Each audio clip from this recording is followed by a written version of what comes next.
Hello, welcome to Erin's Audio Corner, where the video titles are totally clickbait. As you can see, I have not been killed. I am still alive. No speaker in this world can destroy me. I am a giant.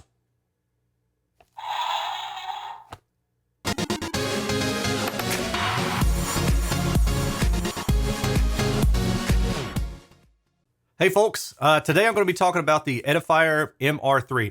These speakers were sent to me by the manufacturer like back in October. I didn't realize it's been that long, but it's been a while. These things sat in the box until about 2 weeks ago, and then I took them out and I set them up on my desk and I started listening to them. So they've been used only in the near field, so they're about like hand's length away.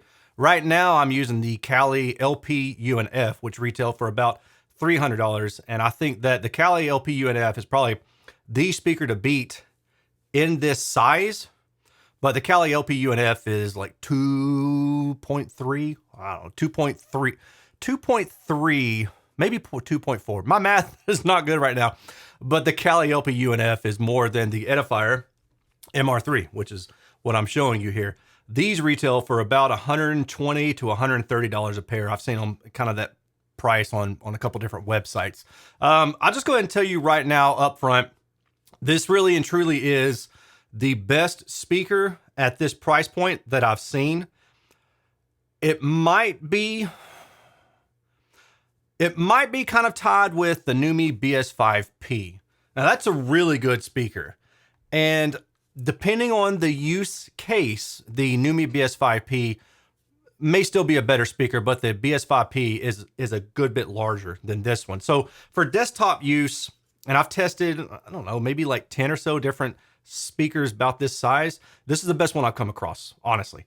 You may be wondering, well, what about the Edifier MR4? Because I reviewed that one a couple years ago and I liked it. It was a good speaker. It wasn't fantastic.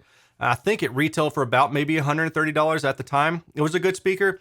The MR3, the new one, definitely beats it. A couple little things to talk about. You know, we've got a 3.5-inch mid-range driver and then a 1-inch dome tweeter. Now check this tweeter out, okay? It's wave guided, which means that the sound is shaped to come out at a certain angle, dispersion angle. And they actually do a pretty good job. The one thing that I like about it is on the back. So there's a lot of settings on the back, and I'm going to show you a couple little close-up pictures here in a second. But for right now, you can see that there's a speaker output. So you have one power speaker. So this guy has a power input right there. And then it's got some speaker outputs. So the speaker outputs go to the other speaker. So all the electronics, the amplifier is all contained in here. And then there's a power amp that powers the speaker, but it also powers the secondary speaker. So this is a blown up image I stole from the internet. Hope they don't come after me. And then on the back, I wanted to highlight a couple things. First of all, the tonality adjustment knobs. So you've got the high frequency boost or cut, and then you've got the low frequency boost or cut. And then this red highlighted area kind of gives you an idea of where the boost and the cut are going to be taking over. Now I do have measurements for that, so you can see that as well. The other thing I wanted to show you is the app adjustment. So there is an app that you can download. It's the Edifier Connex, CONNEX. You connect to it via Bluetooth, and then you have access to some different settings like a low frequency cutoff, acoustic space setting, desktop control, and customized EQ. So you only have about 6 bands. And I think these features are really nice to have, and it makes the value a little bit higher. Now this screen gives you an idea of what the settings on the back do, and a little bit more down here for the app. So if you want to pause this and read this a little bit more, you're certainly welcome to do that, but I'm going to talk about this in a little bit. As I said earlier, I set these speakers up about eye level, give or take. If you set them up that way, if you've got some stands or something like that, you can set them up on off your desk. They sound really good that way. If you set them down below you on a desk and you're sitting up above it, they're not going to sound as good. And that's where that tweeter adjustment is going to come into play, because you'll want to turn that tweeter up to get more high frequency because you're sitting higher above the speaker. If you can keep that angle between your ears and the tweeter of the speaker around 20 degrees above it, then you're going to be okay. But if you go beyond that too much, you're going to get a pretty big suck out in the mid-range, and you're going to lose a lot of dialogue clarity. You're going to lose attack and dynamics as well. So keep that in mind. The bass extends to about 60 hertz, and that's without considering room gain or desk gain. there are some features in the app where you can make some adjustments for desk gain or boundary loading effects if you want to. And I'm showing you a screenshot here of those adjustments that you can make. The overall linearity of the speaker is pretty nice. I'd say it's within about plus or minus 2 decibels, give or take. It's not the flattest speaker, which is ideal for monitoring situations, but I can tell you it's a whole heck of a lot better than many other speakers in this price category that are designed to be used on the desktop. Now, the con here, really, it's the most obvious one. It doesn't get loud. It doesn't really get much lower than about 60 hertz, but it doesn't get loud. My maximum SPL that I was able to take this to was about 86 decibels at 1 meter away. Now, if you have a pair of them, you can add about 6 decibels to that. You're talking about 92 decibels max SPL. But they do really damn good at $130 a pair. So I have zero problem recommending them for that task for desktop listening. Now, what about a small room and you want to set them up to maybe your television or have some kind of Bluetooth speaker setup, something like that? They'll do the job and they'll do fine. You can walk around the room and listen to them. I think, again, that you have to consider your usage plus the cost. So if you're planning on having the ultimate high fidelity, this isn't your speaker, but you probably already know that already. Still, with all of that said, it's a really good speaker at a really affordable price. Again, zero problem recommending it. And no, nobody's paying me. And no, I'm not using affiliate links, but I do have generic ones in the description section below if you want to buy anything from Amazon, Crutchfield, Best Buy, Target, whoever. I'm not linking to this thing. It's just a generic link. It's just a generic link and you can buy anything. Okay, so it doesn't matter. Let's go ahead now and start talking about some of the data, and that'll help explain, why I say this is a linear speaker and why these adjustments can be made or why you shouldn't listen too far above the tweeter level. Okay, so let's go ahead and kick that off. First of all the measurements that you're about to see are captured using my state-of-the-art Klippel near-field scanner that gives you anechoic results that take out the effect of the room. That way you know what the speaker's doing before you put it into the room. Now, you could say that it only matters what you hear in your room. That's true. At the end of the day, it matters what you hear in your room. But if you want to compare one speaker to another and you don't have the means to get every speaker you're interested in at your house for your own listening in your own room, then using objective data is a fantastic way to make the right purchase decision. So there's my little spiel about that. I'll keep going on. First off is the frequency response, which you see here. And overall, as I said, you're within about maybe plus or minus 2 decibels. I got negative 4.42 down here, but that's really because of these high Q dips. You're not going to hear that dip as sharply as it's showing here. It's going to be more rolled off through about here. And this is really the most telling of how you're going to hear the speaker in the near field. This is the CEA 2034 data set, and this is the estimated in-room response. Now, I'm kind of skipping over those and not spending a lot of time because, as I said, this is really for near field listening. So the on axis is pretty much all you need to know, but the other stuff is there in case you're interested. What about these tonality knobs? If you want to adjust the treble up or down or the mid bass up or down, what do? All right, the black line represents the neutral state. So when the treble adjustments and the bass adjustments are set to 0, then if you adjust the bass or the treble up or down, these are the effects that you can get. So if you want a little bit more mid bass punch, turn the mid bass up.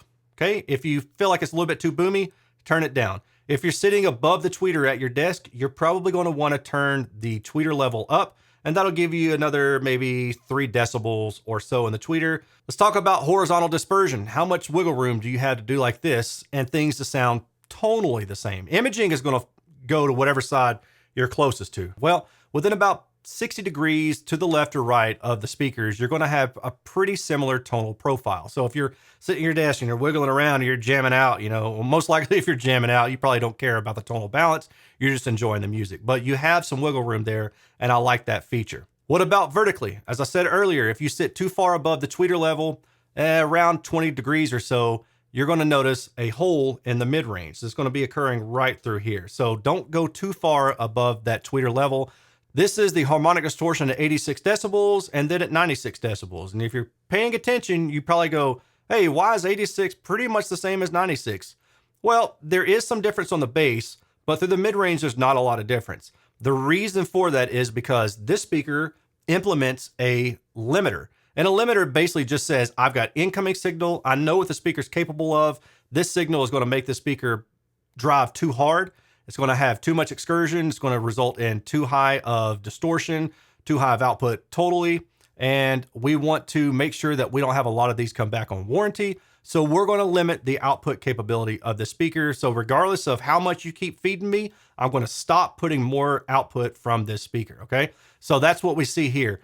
The 86 decibels and 96 decibels are pretty much the same in terms of distortion because the speaker's really not going to 96. What about the compression? This is compression using multi-tone distortion. I'm trying to achieve 96 decibels of output in this green line. This 1.19 volts is the input signal to this speaker's amplifier. So I'm feeding it 1.19 volts. I expect it to hit 96 decibels at 1 meter away, but we can see that there's 9 decibels of compression, give or take. So we go 96 minus 9 is about 87 decibels. So to sum everything up, this is a good speaker. $120, $130 a pair. I can't think of anything that's better in its size and class category. It is pretty linear on axis. I do recommend that you sit at the tweeter level, and if you have to put the speakers down on the desk, then make sure that you're within about 20 degrees of that tweeter. You have to do some geometry, but you can figure it out. And there's stuff online to help you figure it out if you need to, or you just slouch down really far down here. All right. The overall capability of the speaker is limited. We know that already.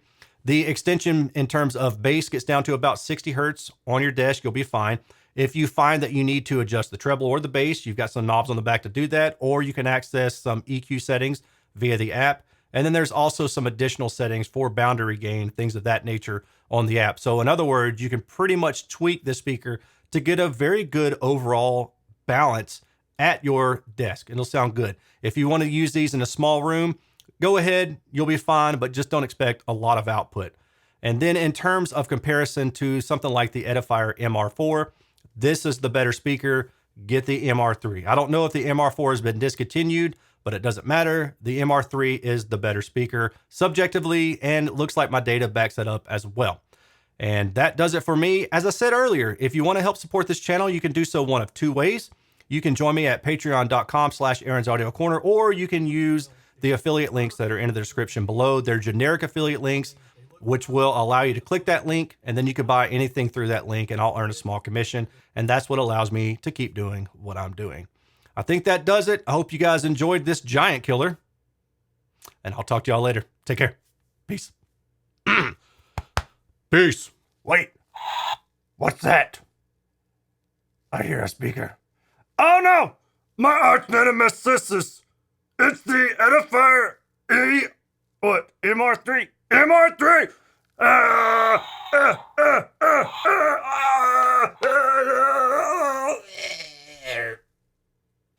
See? Totally not clickbait.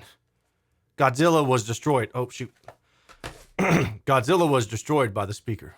Thus, giant killer.